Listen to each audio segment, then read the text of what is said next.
اور تم جیسی لڑکیاں میرے لیے صرف رات رنگین کرنے کا سامان ہے، بس اور کچھ نہیں، سمجھی؟ وہ چیخا۔ گارڈ گارڈ نکال پھینکو اس کو اس گھر سے باہر، اور یہ لڑکی واپس میرے گھر کے باہر نظر نہ آئے، وہ کہتا اپنے کمرے میں چلا گیا۔ وہ کیا جانتا تھا کہ اللہ کی لاٹھی بے آواز ہوتی ہے، جب پڑتی ہے تو دنیا ہل جاتی ہے، اور وقت کا پہیہ گھومنے میں زیادہ وقت نہیں لگتا۔ آج اس کی بد دعا لگ گئی تھی، اور وہ وہیں تھا جہاں اس دن ہانیہ تھی، اپنے باپ کی قبر کے پاس موجود ہانیہ کے باپ کی قبر دیکھ کر وہ اب رونے لگا۔ سالگرہ مبارک ہو میری ہنی کو۔ رات کے 12 بجے وہ تانیہ کے کمرے میں موجود تھا، اور تانیہ کے کان کے پاس اس نے سرگوشی کی۔ تانیہ گہری نیند میں تھی، پر اس آواز کو وہ نیند میں بھی نہ بھول سکتی۔ تانیہ جلدی سے اٹھ بیٹھی اور آس پاس دیکھا، لیکن پاس کوئی بھی نہ تھا۔ ماتھے پر آتی پسینے کی ننھی بوندیں اس چیز کا پتہ دے رہی تھی کہ وہ ڈر رہی ہے۔ وہ منہ پر آتا پسینہ صاف کرتی ادھر ادھر دیکھنے لگی، پر کوئی نہ تھا۔ خود کو ریلیکس کرتی تانیہ نے گھڑی کی طرف دیکھا جو 12 بجا رہی تھی، پھر مسکرا کے موبائل اٹھانے لگی، پر یہ کیا؟ سائڈ ٹیبل پر موجود گفٹس دیکھ کر تانیہ کو جھٹکا لگا تھا۔ تانیہ اپنی جگہ سے اٹھی اور بیڈ کے دوسری طرف کھڑی ہو گئی۔ یہ کیا ہے؟ تانیہ اپنے ہاتھ کی انگلیاں مروڑتی ادھر ادھر کا جائزہ لینے لگی۔ تانیہ ڈرتے ہوئے آگے بڑھی اور گفٹس کا جائزہ لیا۔ سائڈ میں پڑا ایک کاغذ اٹھایا اور پڑھنے لگی۔ ڈیئر ہنی، تم مجھ سے ملنا چاہتی تھی نا؟ میں تمہاری آج یہ خواہش پوری کرنا چاہتا ہوں، اور میں بھی تم سے ملنا چاہتا ہوں، ڈھیر ساری بات کرنا چاہتا ہوں۔ ان گفٹس میں ایک سوٹ ہے، پہن لو۔ تھوڑی دیر میں ہانیہ آ رہی ہے، اس کے ساتھ آ جانا۔ میں بھی تم سے وہیں ملوں گا، اور تمہارے لیے ایک اور سرپرائز بھی ہے، تمہارا ہانی۔ تانیہ نے پڑھا تو خوشی سے ناچنے لگی۔ واؤ ہانی، میرا ہانی مجھ سے ملے گا؟ وہ منہ پر آئے بال پیچھے کر کے ناچنے لگی، اور جلدی جلدی گفٹس کھولے موجود سوٹ اور جولری پہن کر وہ جیسے تیسے تیار ہو گئی، پر میک اپ اس کو کرنا نہ آیا۔ کانپتے ہاتھوں کے ساتھ لپ گلوز لگائی جو پھیل گئی، آنکھوں پر لگایا مسکارا وہ بھی پھیل چکا تھا۔ اپنا میک اپ دیکھ کر منہ بسور کر بیٹھ گئی۔ تانیہ اٹھ جاؤ، ہانیہ نے کمرے میں آتے ہوئے کہا، پر سامنے کا منظر دیکھ کر ہانیہ کا قہقہا کمرے میں گونجا۔ ہنسو مت، تانیہ غصے سے کہا اور رونے لگی۔ ارے میرا بچہ، روتے نہیں ہیں، میں ہوں نا، میں کرتی ہوں تیار اپنے بچے کو۔ ہانیہ نے تانیہ کے آنسو صاف کرتے ہوئے کہا۔ ہانیہ نے کہہ تو دیا تھا تیار کرنے کا، پر یہ صرف ہانیہ جانتی تھی کہ وہ روز کیسے تیار ہوتی تھی۔ ہانیہ نے سر پیٹا اور تانیہ کو منہ دھو کر آنے کا کہا۔ تانیہ، تمہیں میک اپ کی کیا ضرورت ہے؟ ویسے ہی بہت پیاری ہو تم۔ ہانیہ نے تانیہ کا منہ اپنے ہاتھوں کے پیالوں میں لے کر کہا۔ میں جانتی ہوں کہ میں پیاری ہوں، پر مجھے پھر بھی کرنا ہے پلیز، تانیہ نے کہا۔ اچھا میں کرتی ہوں، تم بس ہلنا نہیں، تانیہ نے کہہ کر اپنا ہاتھ چلانا شروع کیے۔ تھوڑی دیر کی انتھک محنت کے بعد آخر کار وہ مسکارا اور لپ گلوز لگانے میں کامیاب ہو گئی تھی۔ اب زیادہ پیاری لگ رہی ہوں نا میں؟ تانیہ نے آنکھیں مٹکا کر کہا۔ ہانیہ نے تانیہ کے ماتھے پر بوسہ دیا اور ہاتھ پکڑ کر باہر کی جانب بڑھی۔ تانیہ نے ہمیشہ کی طرح جینز اور شرٹ پہنی تھی اور اس پر آج پونی ٹیل کر لی تھی۔ تانیہ نے بیبی پنک کلر کی فراک زپ تن کی ہوئی تھی۔ ہمیشہ تانیہ کے بال جوڑے کی شکل میں قید ہوتے تھے، پر آج ہلکے ہلکے کرل کیے تھے۔ ہانیہ نے دودھیا رنگت اور ہلکا سا میک اپ کا ٹچ، آج تانیہ واقعی میں شہزادی لگ رہی تھی۔ ہانیہ تو بار بار تانیہ کے صدقے واری جا رہی تھی۔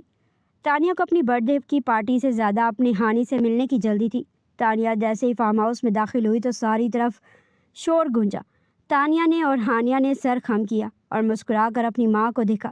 سالگرہ مبارک ہو میری بچیو، کنزا بیگم نے مسکرا کر کہا اور دونوں کے ماتھے پر بوسہ دیا۔ تانیہ سب کو اگنور کرتی ادھر ادھر دیکھنے لگی جیسے کسی کو تلاش کر رہی ہو۔ کشان کے چہرے پر ایک دل فریب مسکراہٹ آئی۔ بچہ، کس کو ڈھونڈ رہی ہو؟ کنزا بیگم نے پوچھا۔ کسی کو نہیں مما، تانیہ نے منہ بسورا اور ہانیہ کے پاس جا کر بیٹھ گئی جہاں سب ہانیہ کو وش کر رہے تھے۔